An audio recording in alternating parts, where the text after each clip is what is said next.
ரொம்ப நாள் வாழணும்னு ஆசைப்படுறவங்க மட்டும் இந்த வீடியோ பாருங்கள், இல்லைனா வந்து ஸ்கிப் பண்ணிட்டு போயிடுங்க.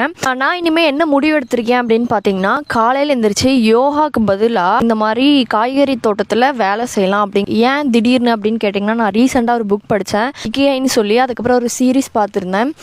ஏன் வந்து இந்த ஜப்பானில் ஒக்கினாவான்ற ஸ்டேட்டில் மட்டும் மக்கள் 100 வயசுக்கு மேலே வாழ்கிறாங்க அப்படின்றது தான் இது கதையே. அவங்களோட ரொட்டீனையும் லைஃப் ஸ்டைலையும் சொல்லியிருப்பாங்க.